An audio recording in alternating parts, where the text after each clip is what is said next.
Reinvent yourself. Grow. Become unrecognizable. This isn't just a nice phrase, it's a command. Because staying the same, knowing you could be more, is a slow way to die. Today is the day you stop recognizing yourself, because you're finally starting to truly live. This video is for those who are tired of repeating themselves, of feeling stuck, trapped in a life that no longer reflects who they are. Today you're going to discover how to use Stoicism as a weapon for total transformation. Not to improve a little, but to tear down the old version of yourself and build something new, strong, and free. There's no room for excuses here, only for choices. Because if you don't take control, you'll stay a prisoner of yourself. It's time to break the cycle. This is the point of no return. Your reinvention starts here. If you feel like this is your moment to break with the old and start from zero, hit subscribe and join this community of nonconformists who are committed to growth. And tell me in the comments, what's the change you're starting today to become unrecognizable? Or if you're not sure where to begin, just write, Stoic at heart. That way, I'll know you're ready to take the leap with us. All right, now let's get into what's really going to change your life. Before we continue, if this content is helping you realize that it's time to reset your life, consider subscribing and becoming an exclusive member to access unique benefits. And tell us in the comments, what's the first step you're going to take to completely reinvent yourself? Or just type, I am Stoic. That way I'll know you're one of us. We want to grow together with you. Now, let's get started. Lesson 1. Rule your day or someone else will. Have you ever started the day with a clear idea in your head? Something you finally wanted to get done? And suddenly your mom calls asking for a favor? Your boss messages you with an emergency that just can't wait? A friend needs help with something they could have easily handled themselves. Meanwhile, WhatsApp won't stop buzzing. TikTok throws 3 videos at you before you even realize it. And suddenly it's noon and you haven't even had a peaceful breakfast? Pfft, what a mess. Living with intention like that. Impossible. My friend, if you don't decide how to use your time, someone else will decide for you. And no, they're not evil people. It'll be the algorithm, social media, your environment, TV, your boss, your friends, your messages, the news. Everything and everyone competing for your attention. And they all have one thing in common: zero mercy. Marcus Aurelius wrote it plainly. A man's life is what his thoughts make of it. And we could add something else to that, and what he allows into his head each day. Because if your mind is flooded with outside noise, with constant demands, with endless interruptions, you can't create anything new. You can't focus on the version of yourself you're trying to build, because there's no space. Cal Newport, author of Digital Minimalism, puts it in a way that hits hard. If you don't control your attention, you don't control your life. And he's right. Your attention is your most valuable resource, yet you give it away like it's nothing. He suggests something very specific: creating deep focus zones, distraction-free spaces. And no, I'm not talking about escaping to a cabin in the woods. I mean small blocks of time in your day where you decide what gets in and what stays out. No notifications, no multitasking, no, let me just check this real quick. Because that's where real change happens. A friend of mine recently decided to turn her phone off at 9 p.m. for 2 weeks. Not airplane mode, office. And the result? Let me quote her. I turned my phone off at 9 every night for 2 weeks and found someone I hadn't seen in years. Myself. That powerful. Because when the noise dies down, you reappear. So what can you do to stop feeling like the day slips through your fingers? Start by creating your own dopamine-free zone. 1 hour a day with no phone, no notifications, no screens. Just you, your thoughts, and what truly matters. You can read, write, walk, organize your ideas. Whatever it is, do it without external stimuli. Then, carve out a sacred block in your day. A space for work or silence that no one can touch. No messages, no calls, no excuses, not even from yourself. That time is yours, to build, to move forward, to reconnect with the person you're becoming. And to make this all work, decide each morning what's a yes and what's a no. Be intentional. Don't let the algorithm decide what you'll think about today. Don't let your surroundings dictate what's urgent.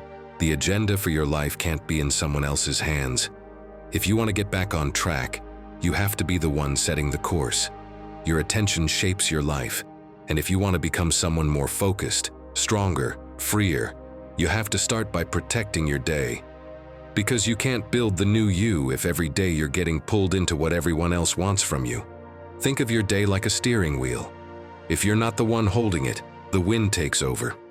And you already know where people end up when they sail without a course.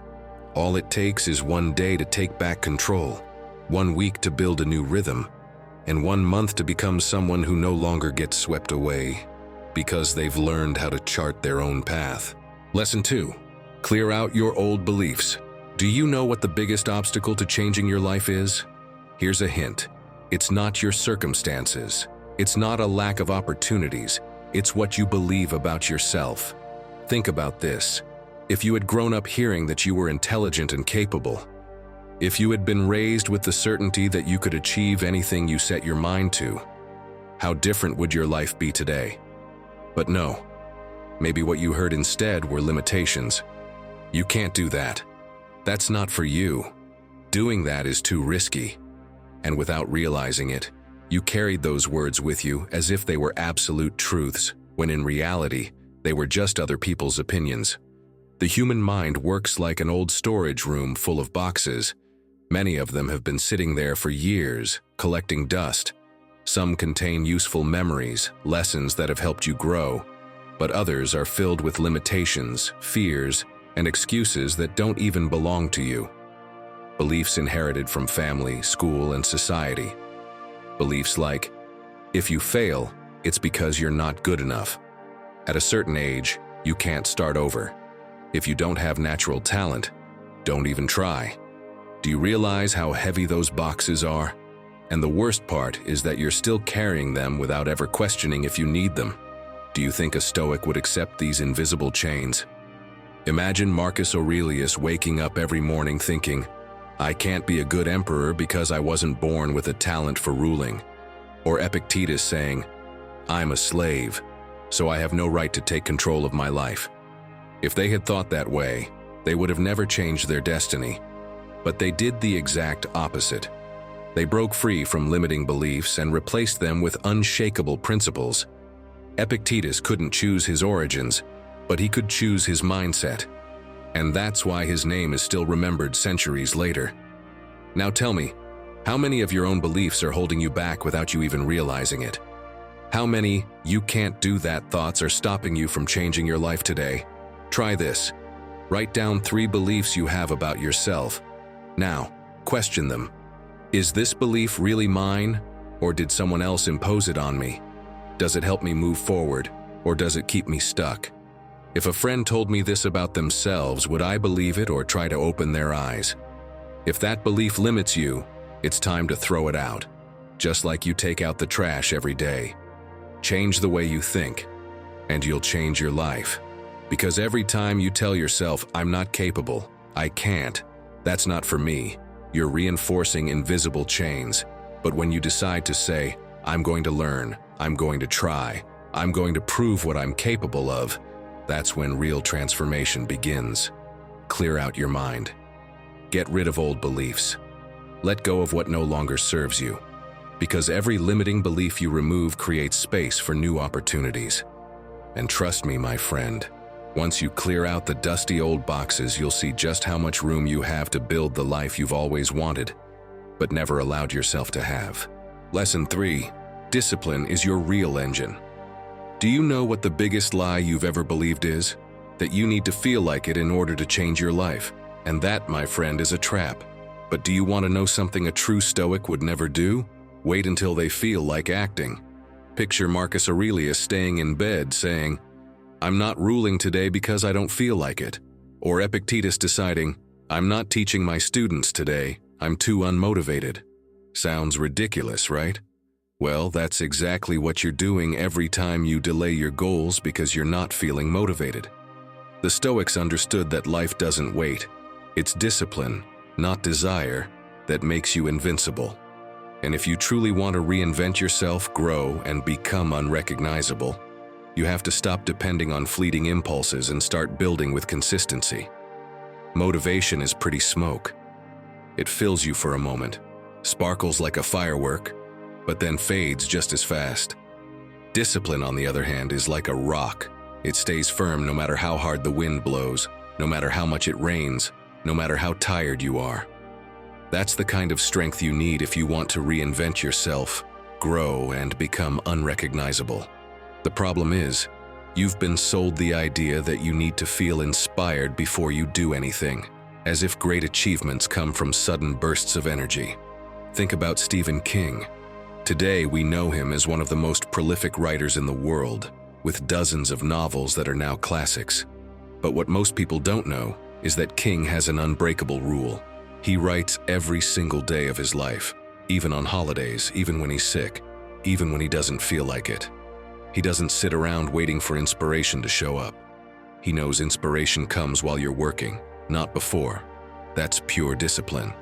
And that's the reason he's built a body of work that feels impossible to reach for anyone who relies only on motivation. That's exactly what the Stoics taught us through their example.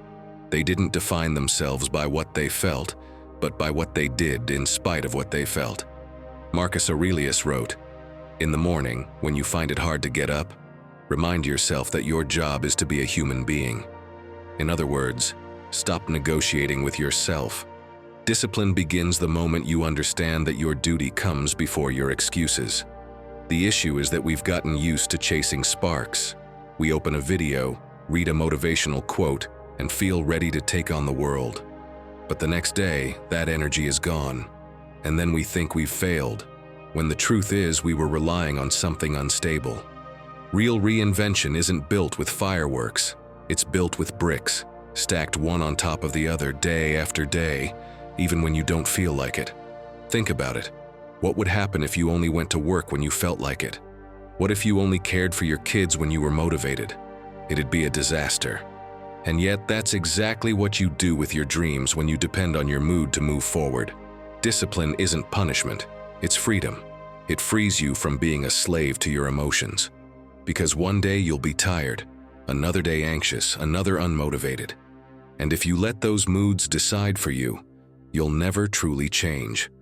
But when you choose to act despite them, that's when you take ownership of your life. And that, my friend, is what a true Stoic would do. Imagine you want to learn a language. If you only study when you're motivated, after a year, you'll have tried 3 or 4 times, randomly. But if you choose to read just 1 page every day, even on the days you don't feel like opening the book, by the end of the year, you'll have read over 300 pages. And more importantly, you'll have built the habit that carries you forward effortlessly. So stop waiting for inspiration to arrive. Inspiration is fickle, and it won't save you. What can save you is that small action, repeated day after day, even if it doesn't shine, even if it's not exciting. The sum of those quiet actions is what eventually builds a new version of you, one even you won't recognize.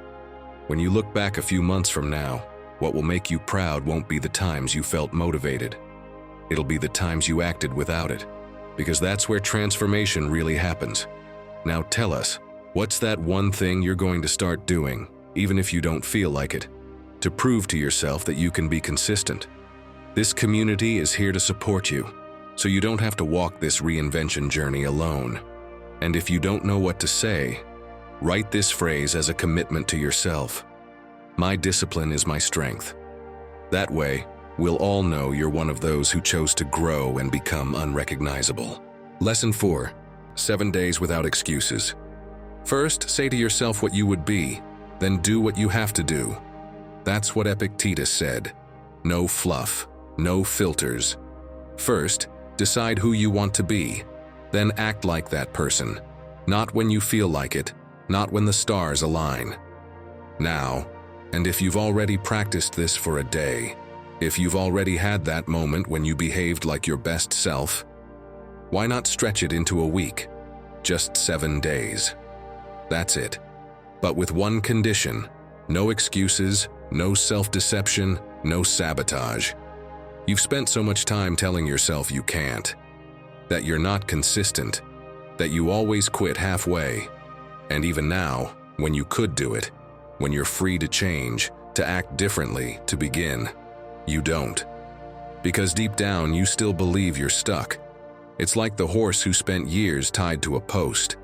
Day after day, its world was a short rope and a fixed routine. Until one day it was untied. Nothing was holding it back anymore. It could run, explore, discover a whole new world. But it didn't move, because its mind was still chained, even though its legs were free. But my friend, I know if you're here listening to this, it's because there's a part of you that's tired of living tied down. What if you realized it's not strength you're lacking, but decision? What if the only thing missing is the courage to test yourself for 7 days? Wondering why 7? Because the fastest way to change your life isn't to change everything. It's to be radically consistent for 1 week. That's not my quote. That's from Brianna Wiest, author of The 100 Things That Will Change Your Life. Because when you act with discipline for a few days in a row, your mind starts to believe that you can. And believe me, that changes everything. Are you ready? I hope you just shouted yes.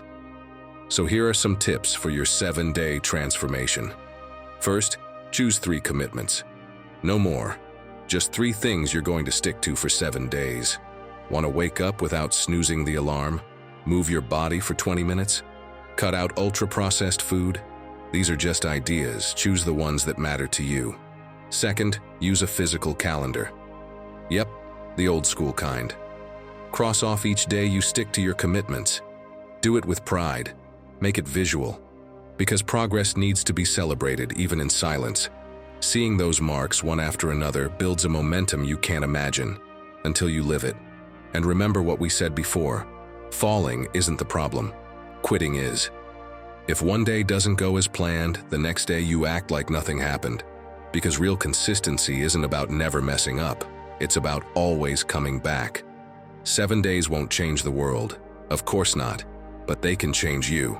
They can shatter the story you've been telling yourself for years. They can bring back the sense that you're in charge, that you decide, that you can start rewriting your life from a different place. What if you stopped saying, "I can't," and proved it to yourself once and for all? Will you dare to live 7 days without excuses? Tell us in the comments what your commitment will be for this week. That way, we'll know you're ready, and the community will be here to remind you that this time you're not alone. My friend, you've made it this far. You've broken through excuses, stood up after falling, kept your word, and proven you can live 1 day, and even 7, as someone new. So now there's only one thing left to do, the final step, the one that makes this real. Are you ready to look back in a month and not recognize yourself because of how much you've grown? Lesson 5. Stop waiting to feel like it. Waiting to feel like doing what you know you have to do is like when you were a kid and only brushed your teeth if someone reminded you. If you didn't feel like it, you didn't do it. If no one motivated you, you stayed still. And of course, you were a kid. You had permission to act only when something felt fun. But now you're not a kid anymore. Now you're an adult. And my friend, living according to your moods is the perfect recipe for staying exactly where you are. But I know that's not what you want. What you want is to become a new you. Take Marcus Aurelius. In the middle of war, without time, without health, and facing 1,000 problems, he still wrote in his journals, "The art of living is more like wrestling than dancing." He wasn't waiting to feel like stepping out of his tent to make decisions for the empire. Of course not. He did it because it had to be done, because it wasn't about pleasure. It was about duty. And that, even if it sounds tough, is maturity. Acting without feeling like it isn't fake. It's discipline. It's self-respect. It's saying, I know I don't feel like it, but I still deserve to do it. And I won't lie, it's hard at first. Because we've been sold the idea that anything that doesn't come from enthusiasm is forced. But the truth is, real transformation often comes from exhaustion, from resistance, from quiet consistency. Picture this. Your alarm goes off. You're tired, cranky, and the first thing you think is, I'm not in the mood for anything today. So you cancel the walk, put off that task, eat whatever's handy, and scroll on Instagram for half an hour.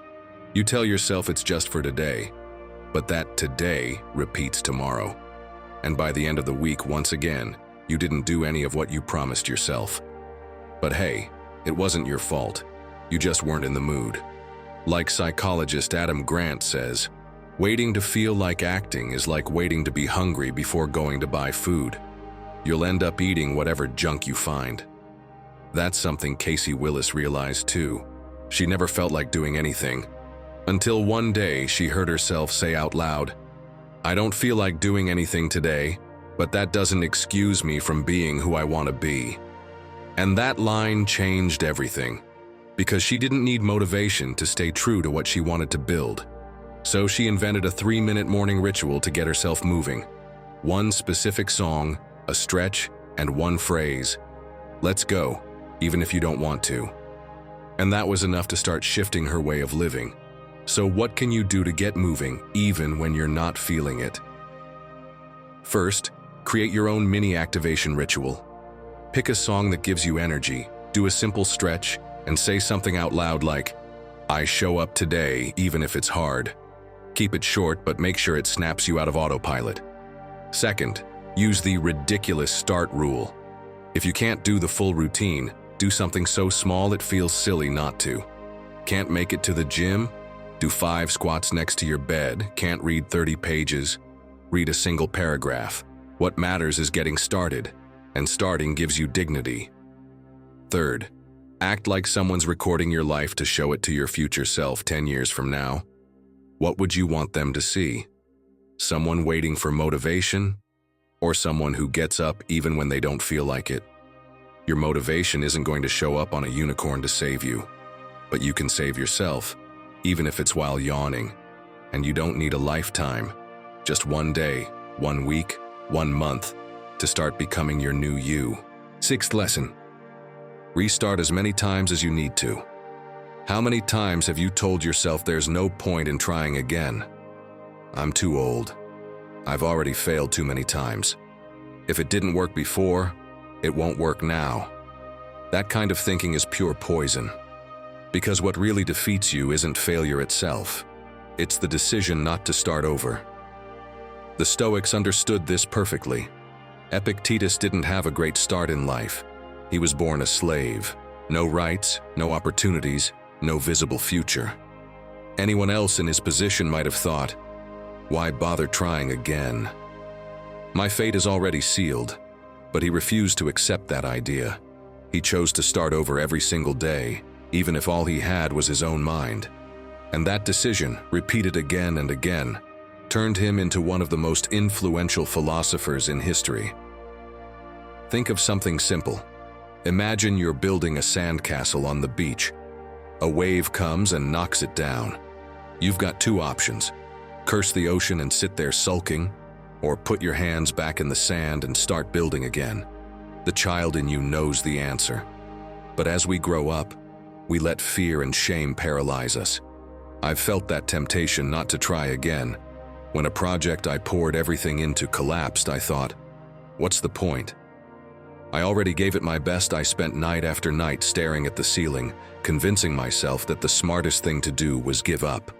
And yet deep inside, there was a voice that wouldn't go quiet, a voice that kept saying, try again, even if it hurts, even if you're tired, even if it feels useless. And every time I listened to that voice and took one more step, I discovered there was still strength left, still possibility ahead. That's the secret no one talks about. Life resets as many times as you want. There's no maximum number of attempts, no sign that says, you've tried too much, game over. That only exists in your head. Maybe you've lived it yourself. A test you didn't pass. A relationship that fell apart. A business that didn't work out. In that moment, it felt like the end. Like it wasn't worth starting again. But tell me, what happened after some time? With the pain still fresh, you stood up again. Maybe cautiously, maybe with fear. But you did it. And because of that, you're still here. My friend, Every new beginning is a victory in itself, even if it feels small, even if it seems insignificant. The fact that you're willing to stand up again means you still believe in yourself. And that matters more than any immediate result. Imagine life like learning to ride a bike. You fall once, twice, 10 times. You scrape your knees, you cry, you think you'll never get it. But one day, without even realizing it, you're pedaling on your own. That moment wouldn't exist if you had quit after the third fall. No one learns to ride a bike in a single attempt. Life works the same way. Marcus Aurelius wrote that every sunrise is a chance to start again. And he was right. Just opening your eyes each morning is a reminder that you can reset, no matter what happened yesterday. That's the mindset you need if you want to reinvent yourself. Don't see starting over as a setback. See it as wiping the canvas clean so you can paint something new. Maybe what you did before didn't turn out the way you hoped, but it gave you experience, it gave you insight, it made you stronger. Each reset comes with more wisdom than the last. So when you feel like you're done, like everything's lost, remember this: the only real defeat is standing still. As long as you have the courage to begin again, you are never defeated. Restart as many times as it takes. And one day, when you look back, you'll realize those new beginnings you were so afraid of were exactly what made you grow. You'll be unrecognizable, even to yourself. And that's when it will all make sense. Every fall was just teaching you how to rise better. Now I've got a challenge for you. Don't leave this video without leaving your mark in the comments. Write down which part of your life you're going to restart today. Be specific, even if it's something small. A habit, a project, your relationship with yourself. And if you really want to commit, write this phrase: today I begin again. Don't just think it, write it. And show the world you're ready to rise once more. Lesson 7. Make peace with failure. Failing is not the problem. The problem is how you react to failure. Look at it objectively. Every time you fail, there are only two paths. Either you turn it into an excuse to give up, or you use it as a springboard to improve. What defines your destiny is not whether you fail or not, because we all do, but what you decide to do with each setback. Think about that time you set out to start a project, but after months of effort, it didn't work out, and you convinced yourself that you're not good at this. Or that time you spent weeks preparing for an exam, but when the day came, nerves got the best of you, and you didn't get the result you were hoping for. What did you do afterward? Let me guess. You beat yourself up, told yourself you weren't good enough, and walked away from that goal, when in reality you were closer to achieving it than you thought. And here's the real issue. It's not failure that holds you back. It's the way you choose to interpret it. If Marcus Aurelius had believed that an emperor couldn't make mistakes, he wouldn't have been able to govern through crises and wars. If Thomas Edison had given up after his first failed attempts, the world wouldn't have the light bulb today. And if Epictetus had thought that a slave had no right to greatness, he would have never become one of the most influential philosophers in history. Now it's clear, isn't it? Sure, from the outside everything seems obvious, but when we look inward, we fail to see things for what they really are. My friend, the key is not to avoid failure, but to learn how to use it to your advantage. Think about this. Every time you fail, your mind gives you an ultimatum. You can take it as proof that you're not good enough, or you can take it as an opportunity to improve. The difference between those who reinvent themselves and those who stay stuck in the same place is how they respond to that ultimatum. There is a psychological experiment that proves this. Carol Dweck, a professor at Stanford University, conducted a study with children who were given difficult math problems to solve. Half of them, upon realizing they couldn't solve them, said things like, "I'm not good at this," and gave up. The other half, however, reacted completely differently. They said, "I don't understand it yet, but I'm going to try again." And with that mindset, little by little, they figured out the exercises. The difference wasn't intelligence, it was the way they viewed failure. And here's more.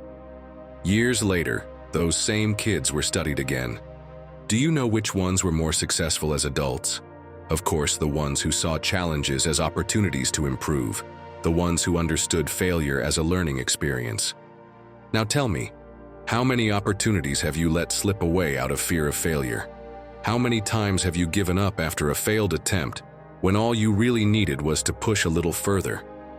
If you truly want to reset your life completely, you have to do something different. And that means changing your relationship with failure. Here are 3 rules that can change everything. First, every time you fail, ask yourself, what can I learn from this? But not to punish yourself, only to improve. Second, never let failure define who you are. You're not bad at something, you're just learning. And third, if something isn't working, adjust the strategy, but keep moving forward. It doesn't mean you can't achieve it, it just means you haven't found the right way yet. Make peace with failure. It's not your enemy, it's proof that you're moving forward. Lesson 8. Surround yourself with the right people. I'm going to tell you a story that didn't start well. A story of poverty, abuse, and an environment that seemed to dictate a hopeless fate. It's the story of a little girl who grew up surrounded by scarcity. She lived in a dysfunctional home, surrounded by people in constant conflict, who only talked about how hard life was, how impossible it was to change the future. No one around her was trying to prosper, and even less so, to dream big. No one had aspirations. No one expected anything better from life. And so, she began to believe that her life was already written. And who could blame her? When everything around you screams limitation, you end up believing that's your only path. When you grow up hearing people like us never get far, it's not worth trying, and that's just how life is, your mind fills with invisible barriers that prevent you from seeing beyond. For years, her days reflected the environment she lived in. She spent her afternoons watching meaningless TV shows because no one in her house talked about books or learning something new. No one around her spoke of opportunities or the future. And when she went out, she did so with fear because all she saw on the streets were problems and crime. Everything around her told her that life was just about surviving. But one day, something changed. Someone saw her potential and encouraged her to try something new. At first, she doubted it. Me?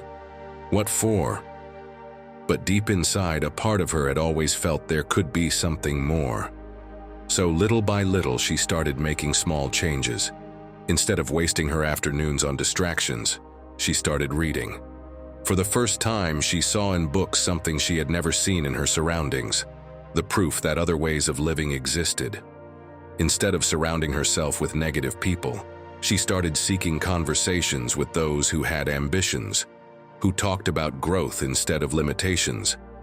She began surrounding herself with different people, people who didn't stay trapped in misery but worked for something greater. And as soon as she changed her environment, her mindset changed as well. And if I tell you who this little girl was, you'll understand that the rest is history.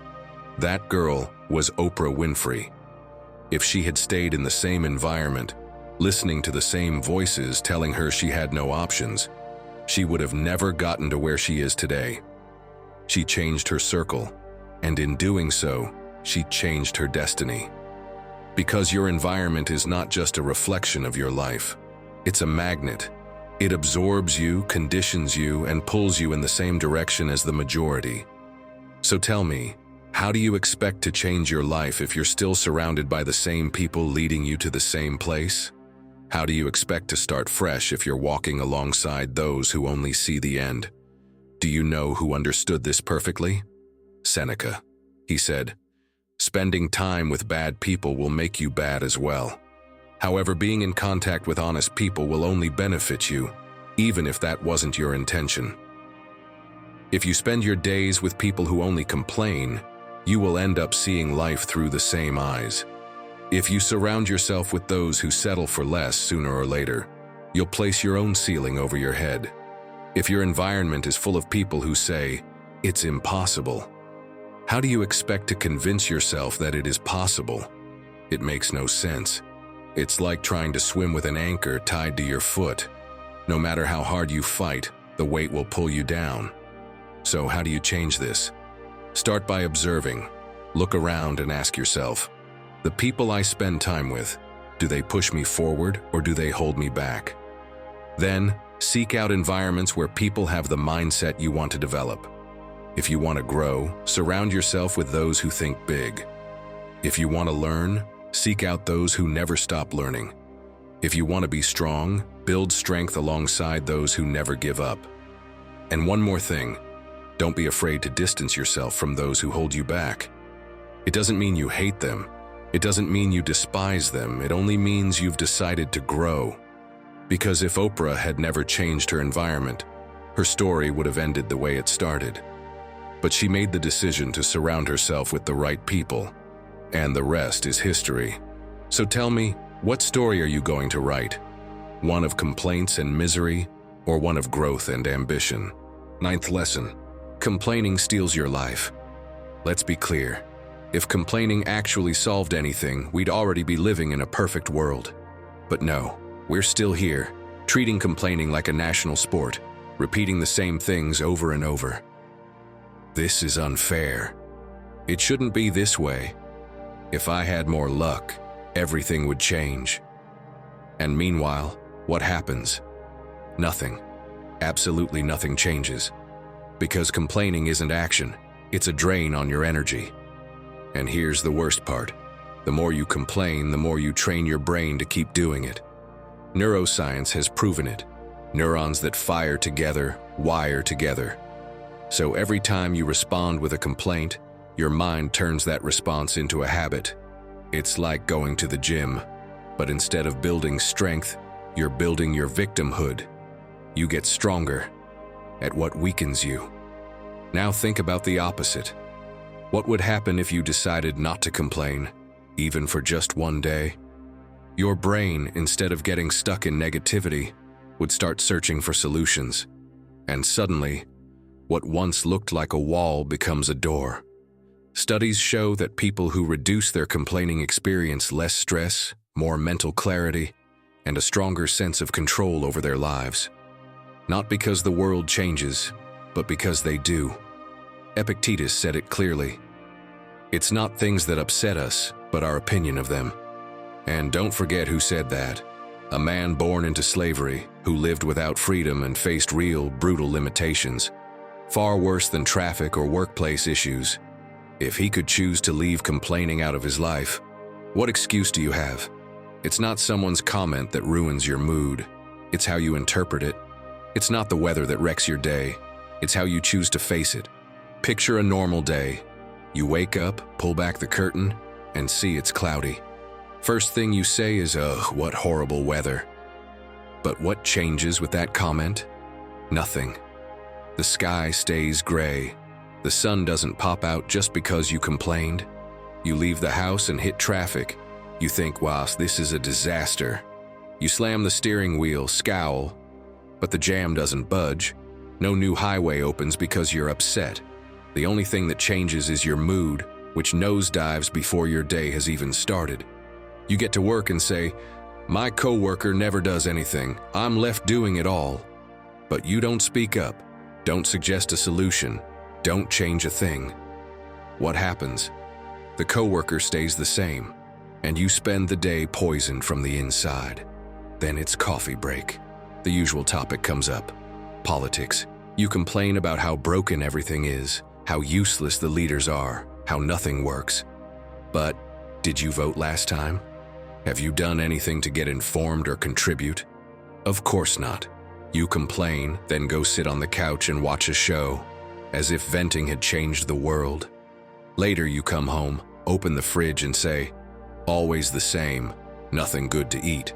But it was you who didn't go shopping, you who didn't plan. Still, you blame fate for your boring dinner. And the cherry on top? At night, you collapse on the couch and say, "What a wasted day, I didn't do anything." But if you think about it, it wasn't the day that failed you. It was the amount of energy you threw away on useless complaints. See the pattern? From morning to night, you complained about everything and nothing changed.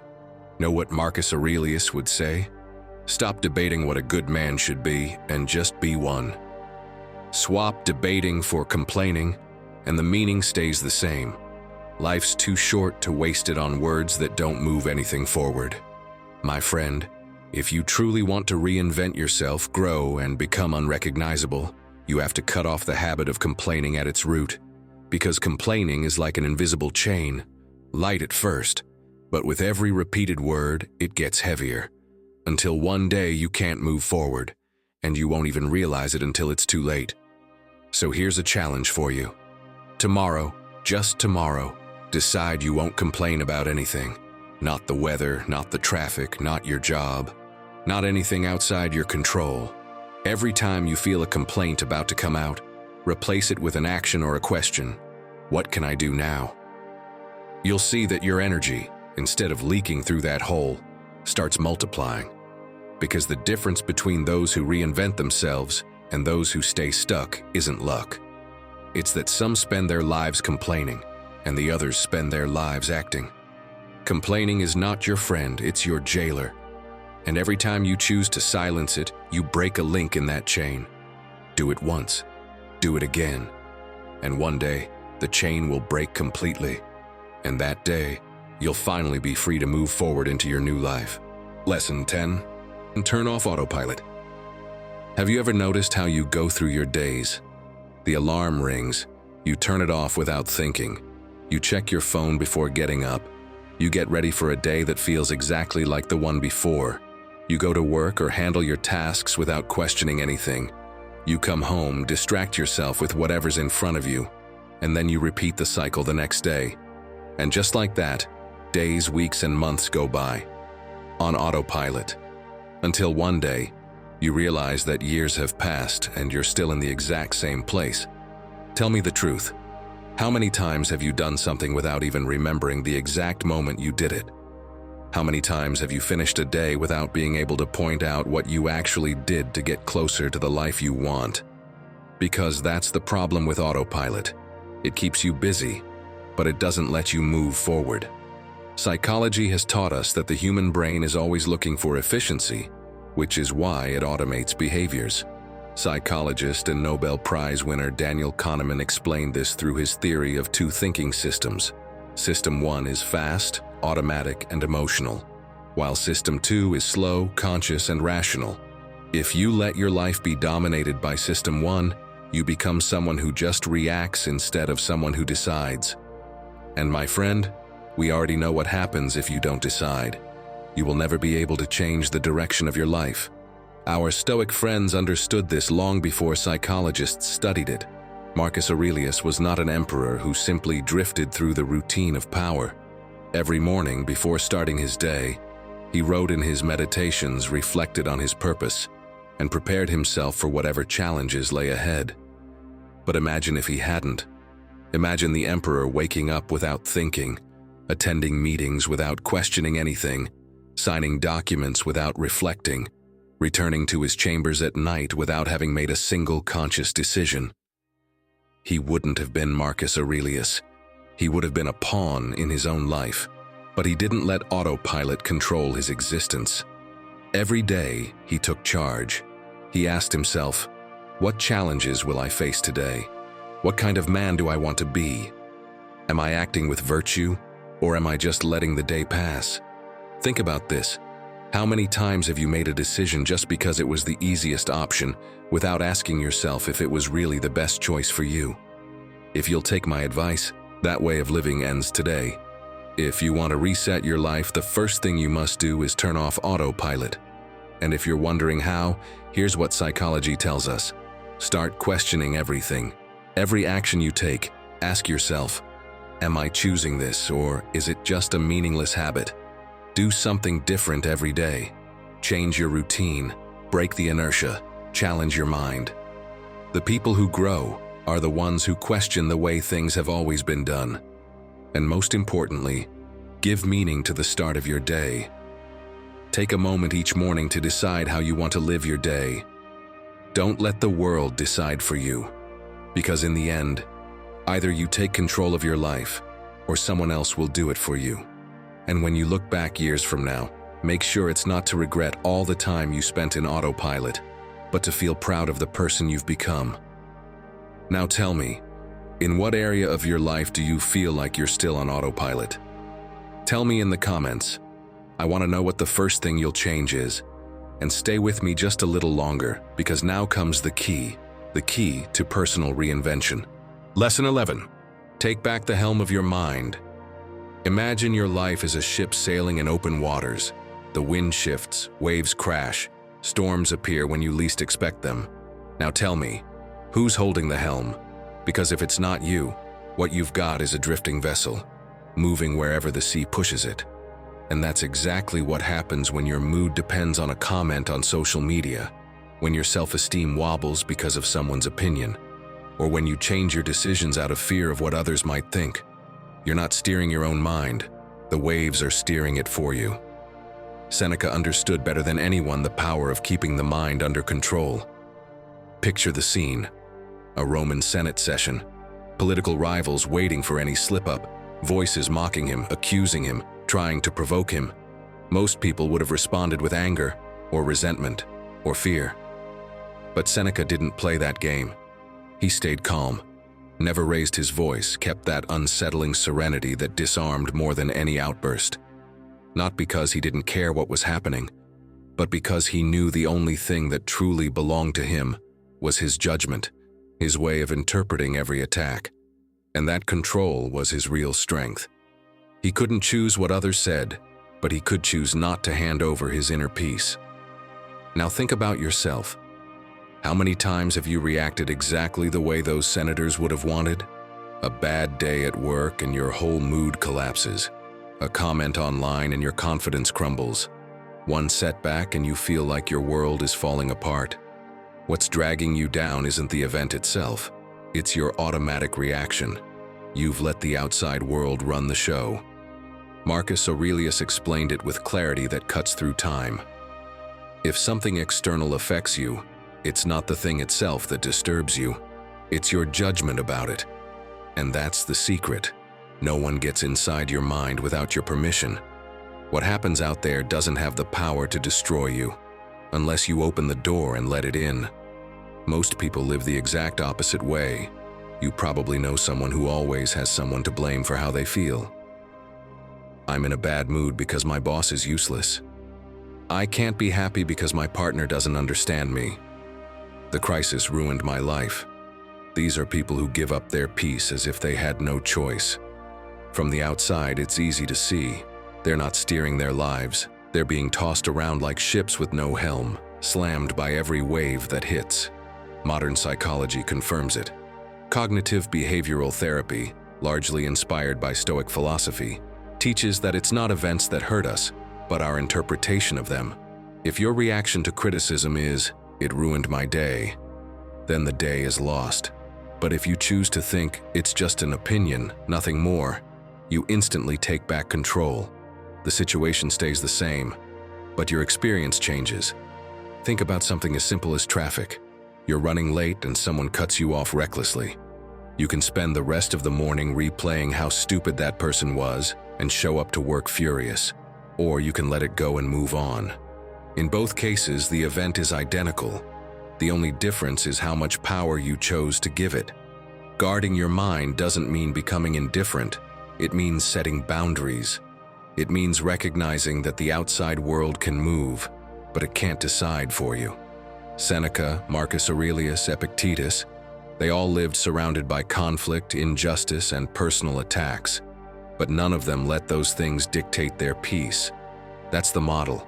If you want to reinvent yourself and grow, you need to learn to do the same. Take back the helm, even in the middle of the storm. Let's make it practical right now. Take a blank sheet of paper. On one side, draw a big helm as a symbol of your control. In that space, write everything that depends on you, your choices, your effort, your habits, how you respond to what happens. On the other side of the paper, draw waves crashing against the ship. There, write down everything that's out of your hands. What other people say, the weather, the economy, criticism, random chance. When you see it in front of you, you'll realize what the Stoics repeated over and over. The sea will never stop moving. But as long as your grip on the helm is steady, you'll always be able to stay on course.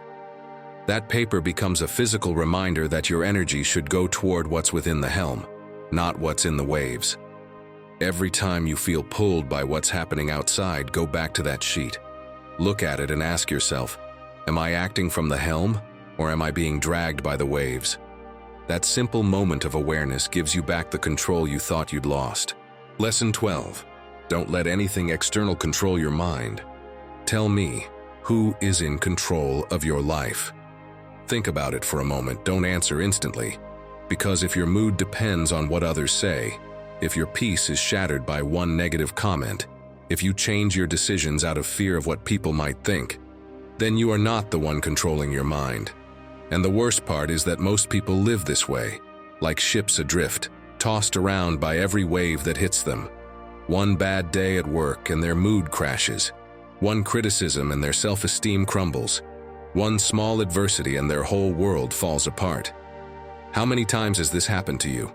Think about that friend who always says, "I'm in a bad mood because my boss is useless," or "I can't be happy because my partner doesn't understand me," or that relative who at every Christmas dinner complains about how the government, the weather, or the economy is ruining their life. From the outside, it's obvious, isn't it?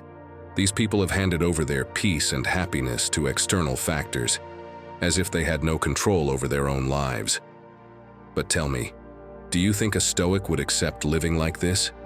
Imagine Seneca in a session at the Roman Senate, surrounded by political rivals trying to discredit him. They throw accusations at him, mock him, try to provoke him. Many would have responded with anger. Others would have felt humiliated or defeated. But what do you think Seneca would have done? Would he have shouted louder than the rest, insulted them back? Ah, my friend, of course not. You and I both know that Seneca would have simply observed them, maintaining his unshakable calm. Not because he didn't care, but because he knew that the only thing truly within his control was his own reaction. He had control over his mind, not his adversaries. And no, don't get me wrong, it's not about ignoring what happens around you. It's about deciding how much weight you give it in your life. Marcus Aurelius made it clear, if something external disturbs you, it is not the thing itself that troubles you, but your judgment of it. And you have the power to change that judgment right now. Now let's talk a bit about science. Cognitive behavioral therapy, developed by Aaron Beck, has Stoic roots and teaches how to change our perception of what happens to us. A simple method is this. First, identify the thought that is bothering you. Ask yourself, what story am I telling myself about this situation? Then, question it. Is this just an automatic reaction? Am I exaggerating the problem? Is it really out of my control? And here's the final trick. Replace it with a more useful interpretation. Instead of saying, "This ruined my day," say, "This is just a temporary inconvenience that does not define my life." My friend, here's the truth. If you really want to reset your life, you need to shield your mind. Stop giving power to things that don't deserve it. If someone criticizes you, let them criticize. That doesn't change who you are or what you are capable of. If things don't go as expected, keep moving forward. Not everything is in your control, but your reaction always is.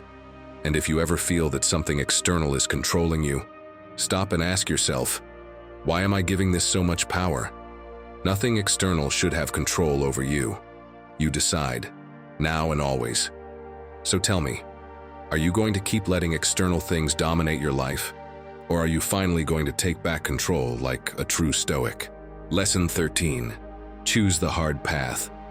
The easy path is always there, whispering in your ear. It's fine if you leave it for tomorrow. 5 more minutes in bed won't hurt. Take a break. You'll do it later. And of course, who doesn't enjoy comfort? It's sweet.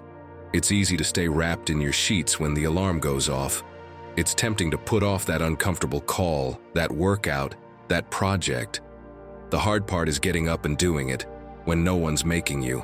But there's one truth you need to burn into your mind. If you always choose what's easy, your life will be hard. And the other way around, when you choose what's hard, life becomes easier. It sounds like a contradiction, but anyone who's achieved something meaningful will tell you it's true. The Stoics knew this better than anyone. Epictetus warned, if you want to improve, prepare to be laughed at, insulted, and seen as a fool. But don't let that stop you, because the world is full of people looking for shortcuts, quick rewards, instant gratification, and then they wonder why they don't have the life they want. You can see it in your own day-to-day. The easy thing is to order fast food. The hard thing is to cook something healthy. The easy thing is to turn on the TV. The hard thing is to open a book. The easy thing is to argue online. The hard thing is to work in silence on yourself. And here's the key. The easy stuff gives you a hit of pleasure, but the hard stuff is what actually transforms you. Take Michelangelo, for example. Did you know he hated painting? That's right. One of the greatest painters in history actually preferred sculpture. And still, he spent 4 years up on scaffolding, back aching, paint dripping on his face, to complete the Sistine Chapel. He didn't do it because he felt like it. He did it because he knew the work would outlast his discomfort. He chose the hard path, and that's why his name is in the history books. Zeno of Citium is another perfect example. His life was anything but comfortable or easy. He lost his entire fortune in a shipwreck, faced rejection, lived in exile, and had no clear future. He could have given up, blamed bad luck, settled for safety. But he chose the hard path. He chose to rebuild from scratch, dedicating himself to study and teaching. And from that discomfort, a philosophy was born, one that still changes lives today. If Zeno had taken the easy road, Stoicism wouldn't exist. So, now ask yourself, what excuse do you have for not doing what you know you need to do? Because discipline isn't a prison, it's freedom. It's not punishment, it's the key. Doing what needs to be done, even when you don't feel like it, is what sets you apart from the rest. And here's the funny thing, the hard path isn't always heroic. Sometimes the hard thing is simply turning off Netflix on time. It's saying no to the third beer. It's opening the book even when you're tired. It's sending that email you've been putting off for days. It's going to bed at a decent hour so you don't hate your alarm tomorrow. Small battles, but each one is a step toward your new self.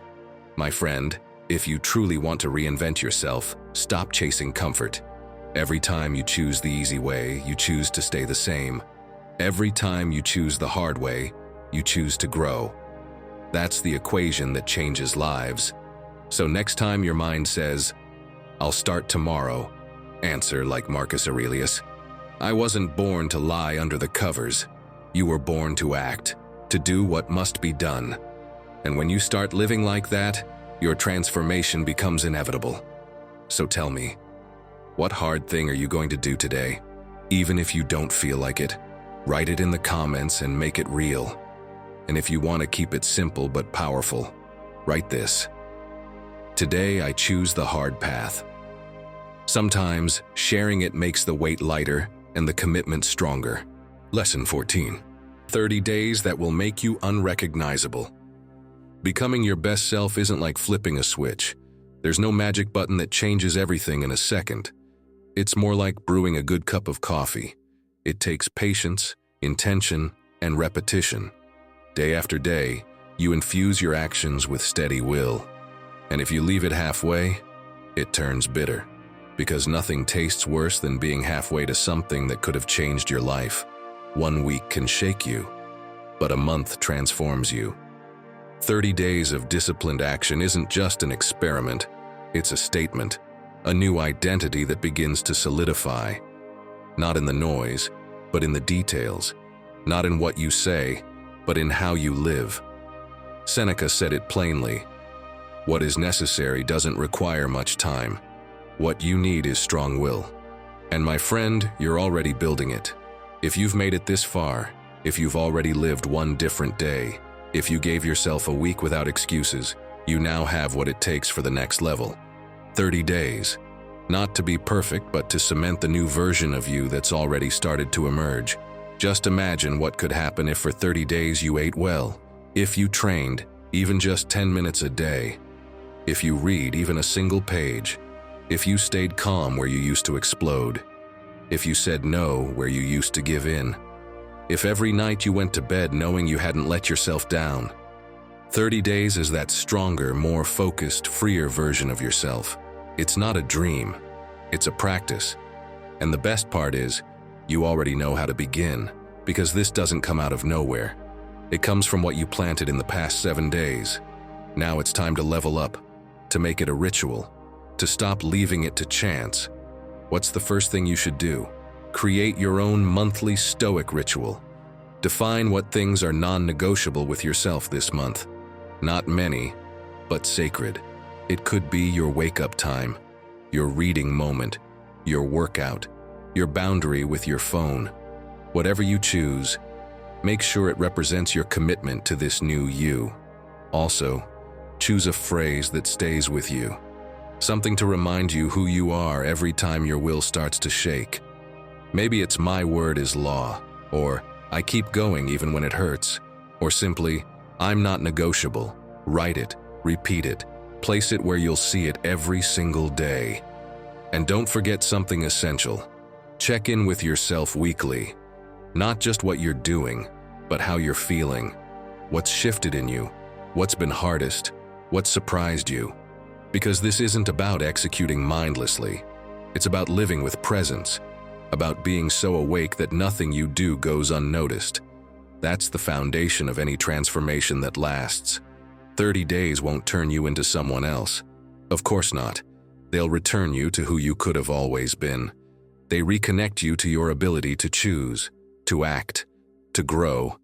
And when that happens, you stop needing external validation. You stop waiting for motivation. You just move forward, in silence but with power. And don't forget this quote from Marcus Aurelius that'll walk with you through this journey. Dig deep within yourself, for there is a fountain of strength that will always spring up if you will always look. So look, my friend, because that strength is already in you. And the only thing it's asking is for you to activate it for 30 days. 1 day, 1 week, 1 month. That's how the new you is built, and you're already on your way. Lesson 15. Let go of the past before it drags you down. Remember when you were a kid and some mischievous friend tied your shoelaces to the leg of a chair? You'd stand up, take the first step, and bam, straight to the floor. Well, that's exactly how the past works when you don't let it go. You think you're moving forward, but in reality, you're still tied to something that's no longer there. And the worst part is, as adults, it's no longer someone else playing the prank. It's you tying the knot yourself. A true Stoic wouldn't fall for that trick, because what's the point of training your mind and talking about virtue if, deep down, you're still living in a prison that doesn't even exist anymore? Epictetus proved it with his own life. He couldn't change the fact that he was born a slave, but he could choose not to remain a slave in his mind. And thanks to that decision, we remember him today as one of the greats, not as the one who had bad luck. The past is dangerous because it seems harmless. It sits there like a movie playing on repeat in your mind, and at first, it even feels like you need it to understand yourself. But the more you replay it, the more it traps you. It's like trying to run with a backpack full of stones. No matter how fast you want to go, you'll always end up exhausted and frustrated. And here's the irony, those stones aren't even real anymore. You're the only one still carrying them. Think about that opportunity you didn't take. Maybe you were offered a position in another city, with better conditions, a huge step forward in your career. But at the time, you said no. You were afraid. You thought about stability, about the comfort of staying where you were. You told yourself things like, what if it goes wrong? What if I don't fit in? I'd rather stick with what's safe.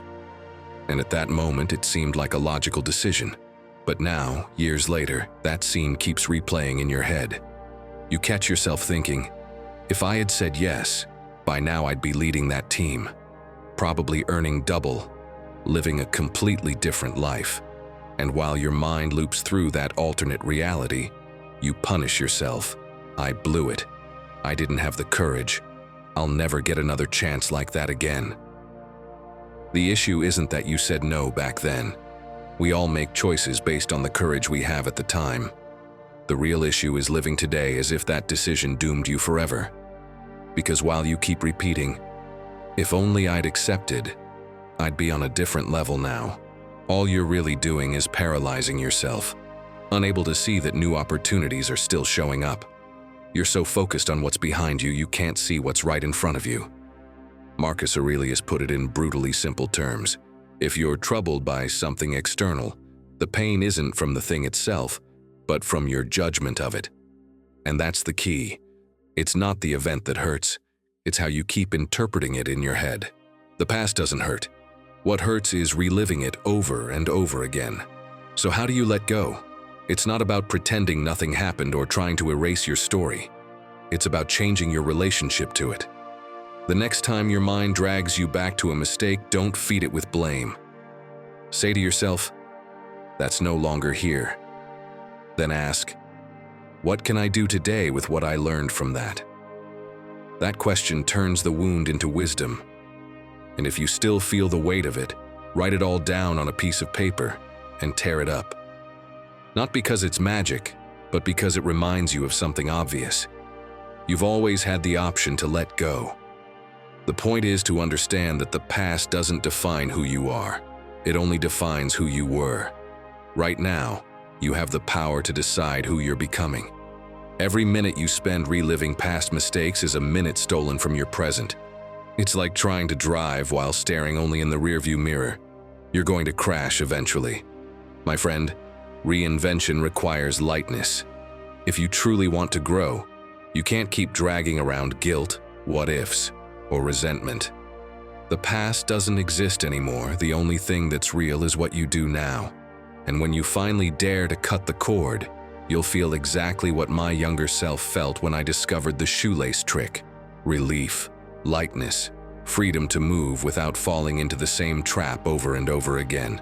So ask yourself, are you going to stay tied to what was, or start building what could be? The answer in the end has always been in your hands. Lesson 16. Start over as many times as necessary. How many times have you told yourself that it's too late?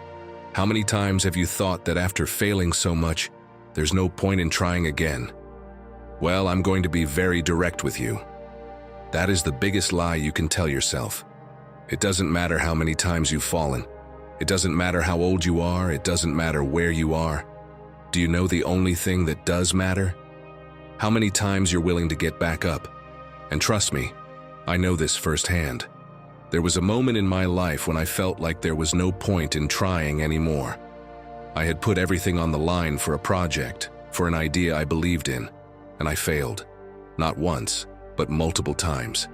And with every setback, my confidence wore down even more.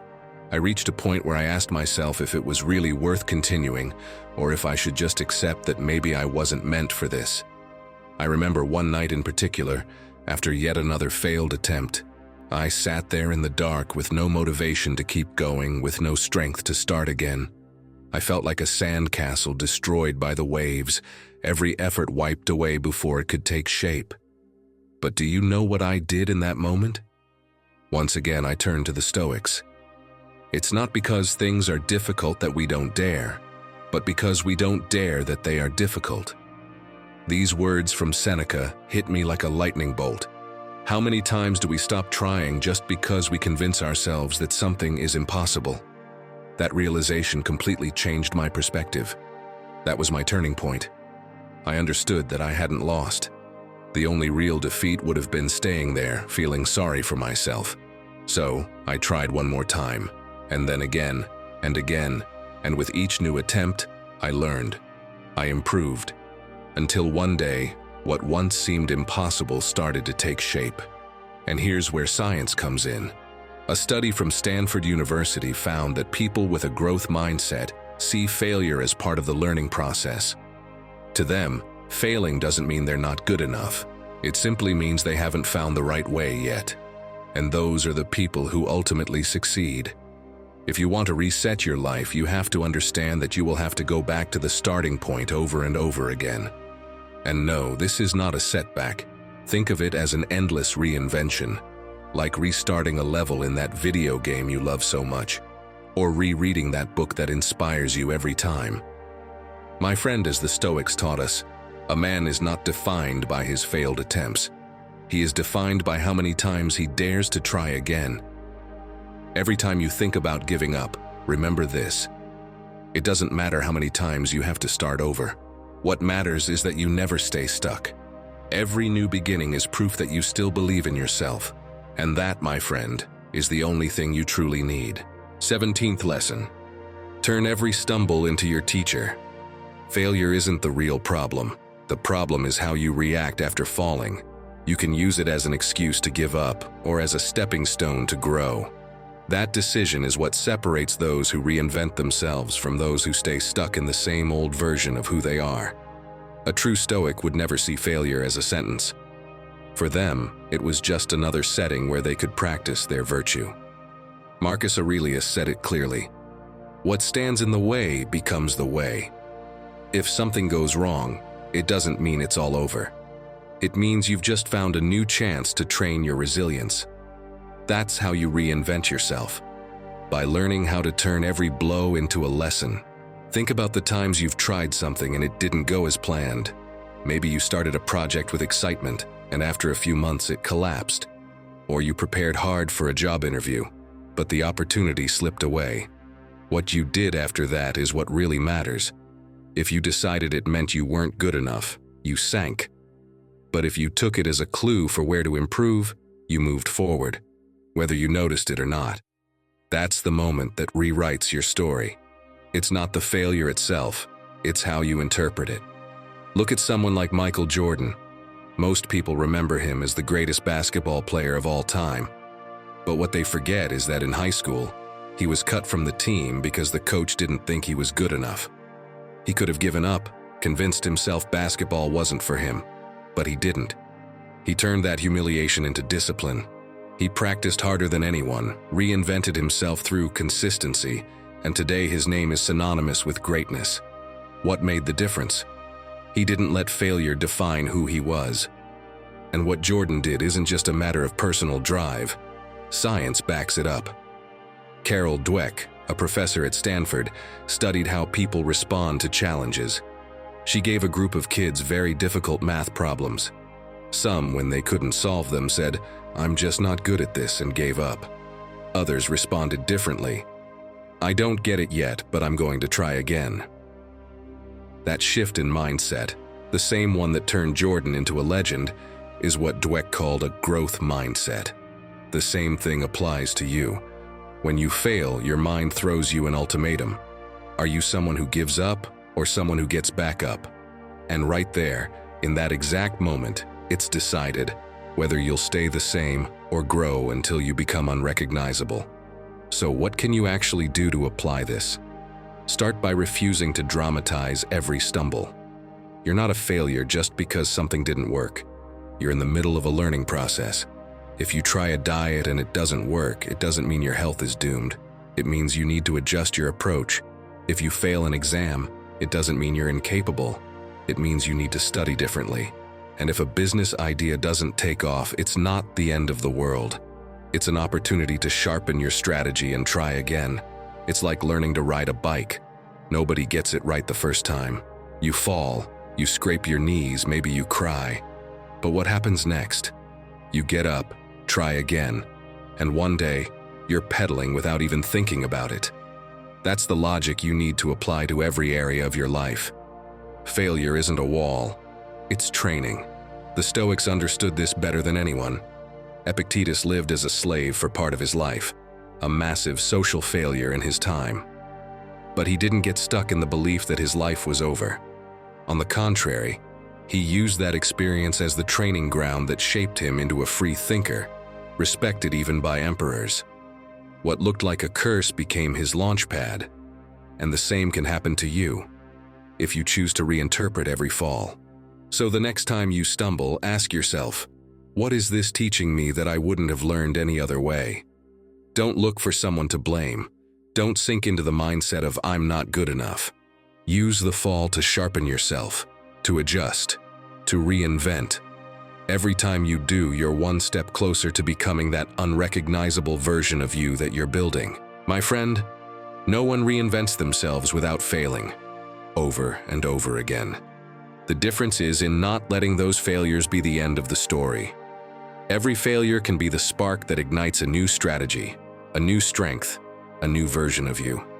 Make peace with failure.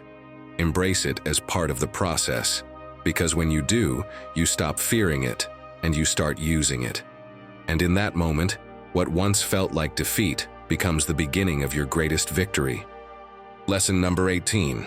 Take control of your day. Think about your routine. The alarm goes off, you turn it off almost without realizing. Scroll through your phone with your eyes barely open. Grab whatever for breakfast. Rush to work. Come back exhausted. Throw on a series, and tomorrow the same thing. Sound familiar? That's autopilot. You're not thinking. You're just repeating. And when that happens, it's not just the hours that pass. It's the years. One day you look in the mirror and ask yourself, how is everything still the same? And don't think autopilot only applies to cars or smartphones. The Stoics faced it too. They didn't drive, but they knew exactly what it meant to be pulled by the inertia of routine.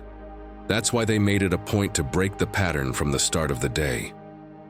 Marcus Aurelius wrote in his meditations each morning to remind himself of the kind of man he wanted to be. That was his way of switching off autopilot and grabbing the wheel. Imagine him without that habit, signing decrees without thinking, attending meetings like a robot, going back to his chamber each night without ever stopping to reflect. He wouldn't have been Marcus Aurelius. He would have been just another cog in the empire's machine. The crazy thing is, most of the time we don't even remember what we did. You drive somewhere and arrive without knowing which streets you took. You finish a day and can't even say where your energy went. Sure, you were busy, but not a single step closer to the life you actually want. That's the danger of autopilot. It keeps you occupied, but it doesn't change you. Psychology has studied this. Daniel Kahneman, Nobel Prize winner, explained that we have two systems of thinking. The first is fast, impulsive, automatic. The second is slow, conscious, deliberate. Guess which one takes over when you live on autopilot? The first. And when that's the only one in charge, you react, but you don't decide. And if you're not deciding, well, someone else will decide for you. The Stoics knew this centuries earlier. Marcus Aurelius wasn't the kind of emperor who let the momentum of court life carry him. Every morning, he grounded himself with his writing. That was his way of staying awake, of staying himself. Without that habit, he might have become another ruler lost in power and protocol. Instead, he chose awareness. He chose direction. Now think about yourself. How many decisions are you making without even questioning them? You eat the same things, talk to the same people, do the same work, and repeat the same excuse. We'll see about it tomorrow. Do you really think that's where reinvention begins? The way out is simple to understand, even if it's hard to do. Switch off autopilot and start choosing again. Ask yourself more often, am I doing this because I want to, or just because it's what I always do? Make small changes, take a different route, try a new place to work, change the order of your morning. Not for novelty's sake, but to remind your brain that you're the one in charge. And here's something essential. Give your day direction before it begins. Don't just dive into routine. Pause for a moment and choose how you want to live those hours. Don't let the world decide for you.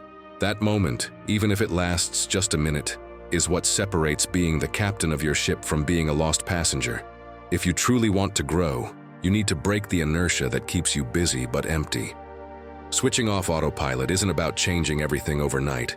It's about reclaiming awareness, one step at a time. Because either you take control of your life, or someone else will. And trust me, when you look back years from now, you don't want to feel like a sleeping passenger. You want to feel proud that you were the one holding the wheel. Lesson 19. It doesn't matter if you fall. What matters is if you keep going. Let me tell you a story that'll remind you of something you already know, but sometimes forget. Because failing isn't the problem. Giving up is. There was a hummingbird. Small, light, seemingly fragile. It wanted to cross a mountain to reach a valley where, they said, the flowers were sweeter and the air was cleaner. So one morning, without overthinking it, it took off. But as soon as it gained some height, a gust of wind shoved it backward. It spiraled down, flapped clumsily, and had to take shelter on a nearby branch. It rested, shook off the dust, and tried again. Again, the wind struck, and again, and again. Each attempt ended the same. Back at the same tree, its body more tired, its heart a little less sure. From below, a crow watched. With a mocking tone, it said, "Can't you see you're failing? Stop making a fool of yourself." The hummingbird looked at him, took a deep breath, and replied, "Failing is staying here without trying again. I'm just learning to fly differently." And it took off once more. If you're trying to change, you already know the path isn't straight. There will be days when you feel like you're making giant leaps, but there will also be setbacks, slips, doubts, days when you look back at all your effort and feel like it meant nothing. But if you keep going, if you learn from every fall and stand up again, you're not failing, you're evolving. Marcus Aurelius described it with raw wisdom. The art of living is more like wrestling than dancing. You must stand ready and unshaken for sudden, unexpected blows. Because life isn't a perfect choreography. It's a fight. It's imbalance. And what defines you isn't how many times you stumble, but how you prepare to keep going. Picture this. You're trying to improve your habits, eat better, be more intentional, and you're doing great. Until one day, after a fight with your partner, you raid the kitchen and eat everything in sight. An emotional binge. What now? Do you punish yourself? Tell yourself you're not cut out for this and throw it all away? Or do you take a shower, breathe, and decide tomorrow is a new chance? Because if you were climbing a mountain and slipped, would you throw yourself off the cliff? Of course not. You'd grab hold, take a breath, steady yourself, and keep climbing. Your life is the same. A misstep isn't a sentence, it's a pause to learn. As Lori Gottlieb, therapist and author of Maybe You Should Talk to Someone, says, "The mistake is not the end, it's a mirror, and it's up to you to use it to hide or to see yourself more clearly." That's the key. It's not about what happens, it's what you do after it happens. So, what can you do when you fall to make sure you rise stronger? First, keep a journal, not just to write what you're doing right, but also what you mess up and what you learned from it. Sometimes seeing your own mistakes in your own words gives you a perspective that gets lost in your head. Then, try this. Whenever you feel like you've fallen, create a reset ritual. A mindful shower, a walk with no phone, writing a short paragraph that shifts you from guilt to action.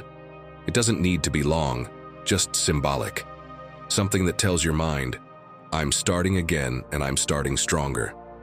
Finally, train yourself to say something new. Instead of repeating, "I failed again," switch it to, "Now I know how to do it better."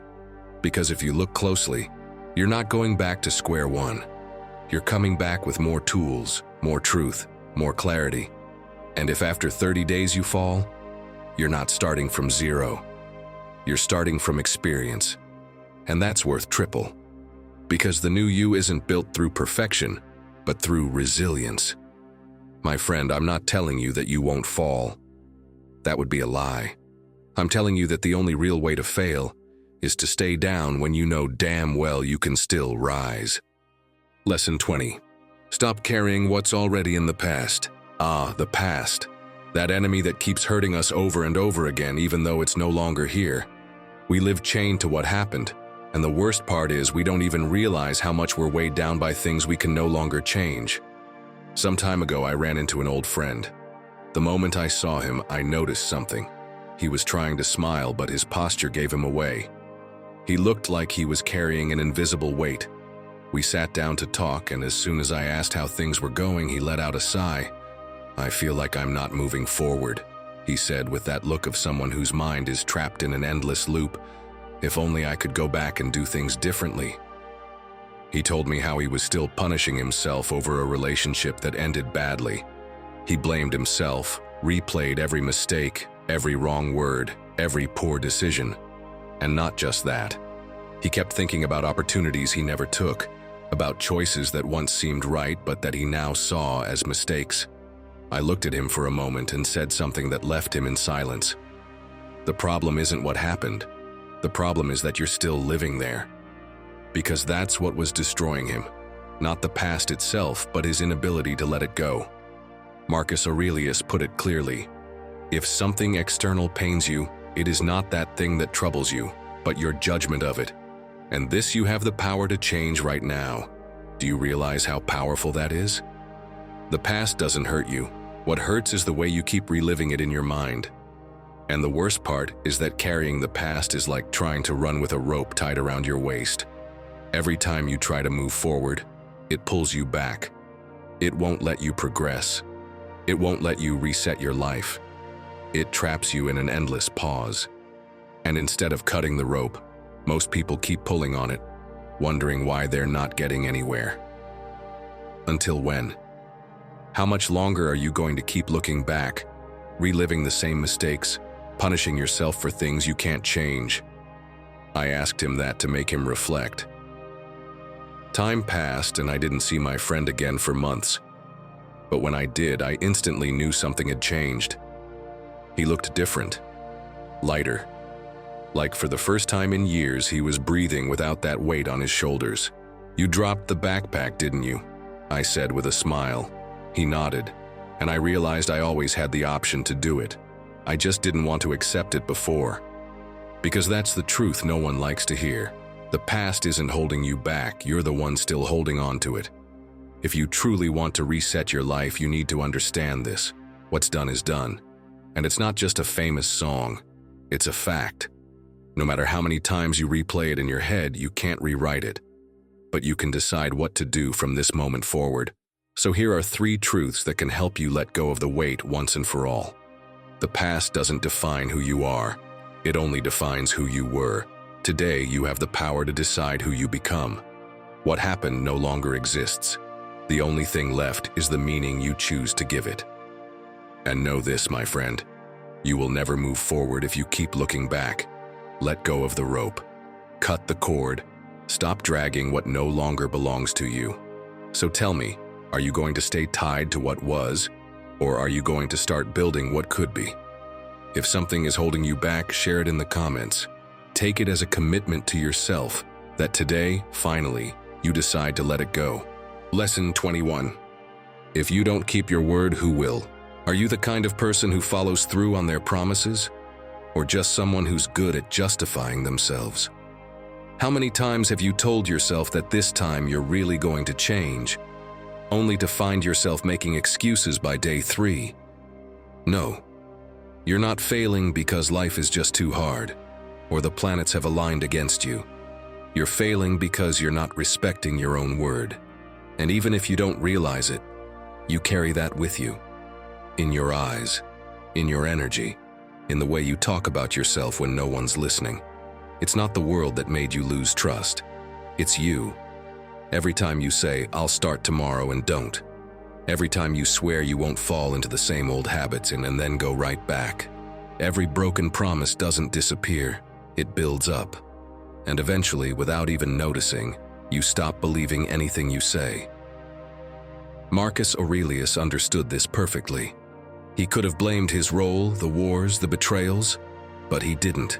He demanded more of himself than of anyone else. Be tolerant with others and strict with yourself. He wrote that in his private journals, not for publication, but to remind himself every day. He wasn't chasing perfection. He was chasing consistency. And consistency, my friend, starts with keeping your word to yourself. I'm sure you know someone like this, the kind of person who's always making promises and never follows through. Yeah, I'll let you know and help you fix the car.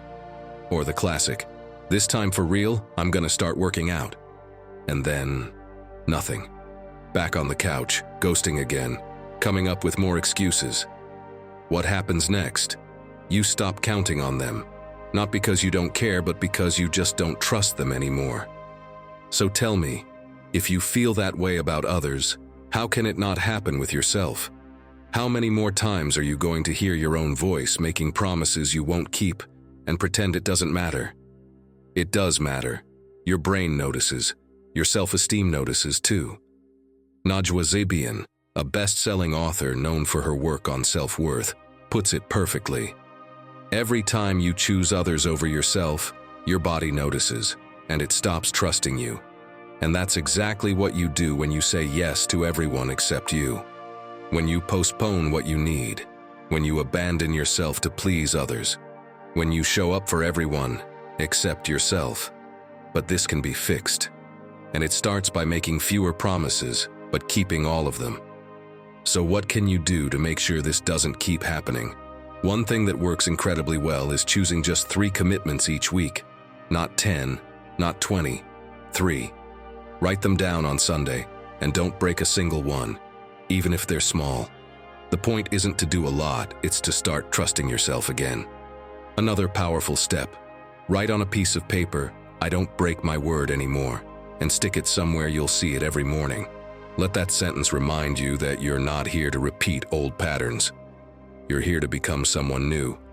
And as strange as it sounds, try this. Every time you follow through on something you promised yourself, celebrate it out loud. Yes, out loud. Like your own personal coach. Nice job, you did it, even if no one's around.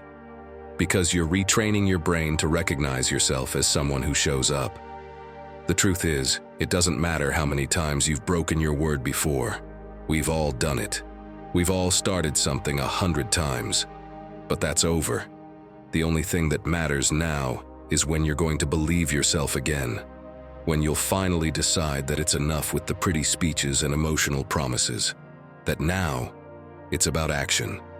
And if you really want to leave behind the same old version of yourself and start building one that's stronger, more disciplined, freer, start there. Start by becoming someone you can trust again. One day to demand more of yourself, 1 week to commit, 1 month to become that new version of you you've been putting off for far too long. So tell me, my friend, what's the promise you're going to keep to yourself this week no matter what? Maybe it's working out, quitting a bad habit, or simply waking up an hour earlier. Write it as a promise, and this community will be here to remind you of it when you need it most. And keep your word, who will. Lesson 22, the magic of habits. If you really want to reinvent yourself, forget about overnight transformations. Don't be fooled by TV commercials. Real change doesn't happen in a single moment, but in the small actions you repeat every day. Think of a tree. It doesn't grow strong overnight. Its roots don't suddenly appear, and its trunk doesn't become sturdy in an instant. Every day, every drop of water, every ray of sunshine, and every inch of growth accumulated makes the difference. That's how it grows. Slowly but relentlessly. And that's exactly how true transformation happens in your life. Your life isn't just the result of big decisions. It's the reflection of the small habits you build daily. James Clear, in his book Atomic Habits, explains a key principle. You do not rise to the level of your goals. You fall to the level of your systems. Do you know what that means? It doesn't matter how badly you want to change your life if you keep repeating the same old mistakes every day. If you want different results, you need different habits. And here's the key. Progress isn't measured in big leaps, but in small, consistent improvements. In his book, Clear teaches us about the powerful 1% concept. If you improve by just 1% every day, by the end of the year, the transformation is massive. But if you decline by 1% every day, the deterioration is just as inevitable.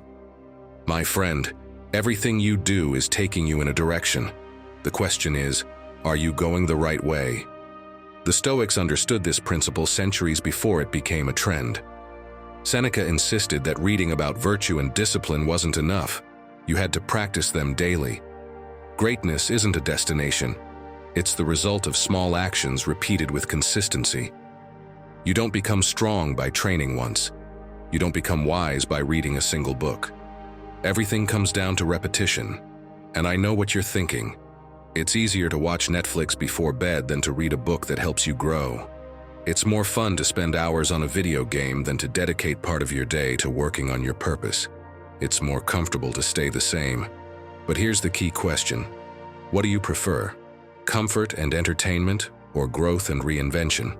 If you really want to reset your life, you need to take that question seriously. And if you decide to take the leap, let me show you how to build habits that truly transform you. James Clear gives us two fundamental lessons in his book. The first, design your environment to work in your favor.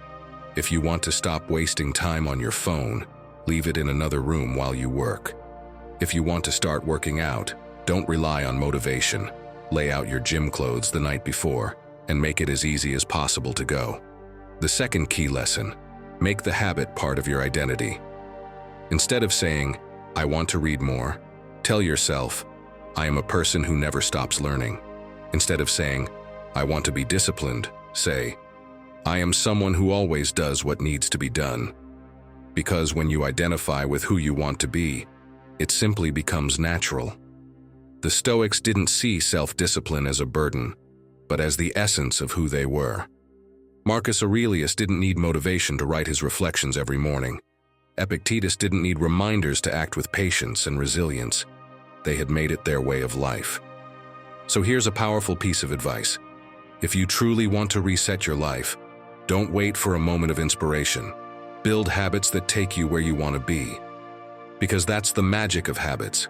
You don't need to change your life all at once. You just need to start doing something better today and repeat it tomorrow. Lesson 23. Free yourself from the ideas that no longer represent you. Stop for a second and think, how much of what you believe about yourself is truly yours? How many of the phrases that echo in your head are actually just remnants of what someone else once told you? Since childhood, we absorb messages like invisible tattoos. You're not good at that. It's not safe. With that personality, you'll never go far. And over time, those phrases that were just opinions at first become walls that hold us back. Marcus Aurelius wrote it clearly. The life of a man is what his thoughts make of it. If you feed your mind daily with doubts and limits, your life will become an exact copy of those ideas. But if you choose to question them, if you decide to clear out what no longer reflects who you are, that's when the real change begins. Reinventing yourself, growing, becoming unrecognizable, all starts by refusing to live with borrowed thoughts. Picture your mind as a room where you've been piling in furniture for years. Some of it is useful, some is outdated, and some pieces, you never even chose them, someone else placed them there. And there you are, trying to move around in a cluttered space, without realizing that the discomfort isn't coming from life itself, but from that mental mess. The Stoics understood that to live in peace, you first need clarity within, because a soul packed with false beliefs can never be free. My friend Natalia is a great example of this. She had always wanted to start her own bakery, but every time she thought about it, one phrase echoed in her mind. "Business isn't for women like you." She couldn't even remember exactly who had said it, maybe a teacher in her teenage years or some relative, but that idea followed her around like a shadow. Until one day, while reading Epictetus, she came across these words. "It's not things themselves that disturb us, but the opinions we have about them." And then it clicked.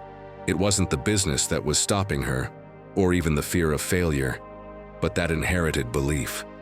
When she questioned it, when she decided to toss it in the mental trash, her life changed.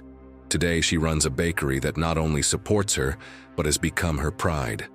So here's the question you need to ask yourself. What are those phrases you keep repeating without even noticing? What ideas are you allowing to define your life? Because, my friend, no one can reinvent themselves while clinging to thoughts that no longer reflect who they are. Reinvention demands the courage to look inward and clean out what no longer fits. Think about it. What would have happened if Epictetus had accepted the phrase, "I'm a slave, I have no power over my life," as an absolute truth? He never would have taught hundreds of students or inspired millions of people centuries later. His body was chained, yes, but his mind was free. And that's what made him unrecognizable even to his own contemporaries. Every limiting belief you carry is like a rock in a backpack you drag around day after day. And the more you walk, the heavier it gets, until one day, you simply can't move forward anymore. Reinventing yourself means dropping those rocks, even if at first it feels strange without them. Because the habit of carrying pain can also become an addiction. So how do you start letting go of those beliefs? Keep it simple. Don't try to knock them all down at once. Start with just one. Maybe it's that little voice that whispers every day, "I'm not good enough." Listen to it, observe it, and ask yourself where it comes from. Most of the time, it's not even yours. It might be something a teacher said, or a comparison with a sibling, or a careless comment made in a bad moment. When you realize that thought didn't originate from you, it starts to lose its power. Then replace it. Don't leave a vacuum. If your mind tells you, "I'm not talented enough for this," answer with something that opens a door. Maybe I don't know how yet, but I can learn. I'll give you an example. Imagine someone who's never worked out and thinks it's too late to start. That idea locks them in. But if they choose to replace it with, "I'm just going to run for 5 minutes and see what happens," suddenly a whole world of possibility opens up. It's like moving a piece of heavy furniture that's been blocking your space. First, you recognize it's there. Then you realize you don't need it anymore.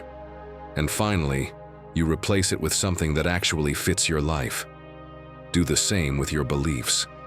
Little by little, your inner space becomes clearer and more yours. And that's when true transformation begins. Do it every day, like sweeping the house. Slowly, the dirt disappears, and you can clearly see the space you have to live in. And believe me, mental clarity is the first step to becoming unrecognizable. Lesson 24. Act as if you already are who you want to be. My friend, this is the difference between staying stuck in the attempt or becoming the person you truly want to be. Because everything we've talked about so far won't matter if you keep seeing yourself as someone who wants to change instead of someone who is already changing. Your mind is the driving force behind everything. If you think you're weak, you will act like a weak person. If you tell yourself you can't, your body and actions will follow that command. But if you start thinking and acting like the person you want to become, everything around you will begin to align with that version of yourself. This is what psychology calls the self-identity effect. Psychologist Robert Cialdini proved that people act according to the identity they believe they have. If you see yourself as a disciplined person, you will start acting like one. If you tell yourself you are strong, you will begin making decisions like a strong person. And this isn't a new theory. Centuries ago, Epictetus said, "First tell yourself what you will be, and then do what you must do." The Stoics didn't wait to feel ready. They acted as the person they wanted to be until they became that person. Have you ever heard the phrase, "fake it till you make it"? Well, something like that, but with a lot more wisdom behind it. Think about it for a moment. Imagine someone who tells themselves every day, "I'm a failure, I always mess things up, I'll never achieve anything." What do you think happens? Their mind accepts it as truth, and their life shapes itself around that belief. Why even try if they've already convinced themselves it's pointless? Now imagine that same person starts repeating, "I am capable, I am improving every day, my actions create my destiny." At first it won't feel real, but if they act accordingly, if they make decisions aligned with that new identity, sooner or later, that identity will become reality. It's like sculpting a statue out of a block of marble. Every action, every decision, every thought is a chisel strike. If you strike randomly, without direction, the figure will never emerge. But if you strike with intention, with consistency, with vision, sooner or later the version of yourself that has always been inside will take shape. So here's my challenge for you. What would happen if, starting today, you acted as if you already were the person you want to be? If you want to be disciplined, act like a disciplined person. Don't wait to feel motivated. If you want confidence, speak and move as if you already had it. Your mind will follow. If you want success, think and decide like someone who is already on their way to achieving it. Marcus Aurelius put it beautifully. The happiness of your life depends on the quality of your thoughts. And if today you change how you think and how you act, you'll be leaving behind who you were and welcoming the person you were always meant to be. My friend, this isn't about waiting for the perfect moment to change your life. It's about taking steps every day toward your new self. Reinventing yourself isn't a one-time event. It's a daily choice. Every thought, every decision, every small habit builds the life you truly desire. Start seeing yourself as the person you are destined to be and act accordingly. Because real transformation doesn't happen when you think about it. It happens when you live it. If you've made it this far, it means you're ready for change. Prove it by writing in the comments, "I become my best version." That way, I'll know who the true Stoic warriors are who made it to the end. Don't forget to subscribe, hit the notification bell, and give this video a like so you don't miss out on what's coming next. I also invite you to check out our playlist, which you'll see on the screen. It's packed with ideas, stories, and advice to help you navigate life with more wisdom and confidence. Click it, and let's keep moving forward together. Until next time, take care and keep embracing your inner Stoic.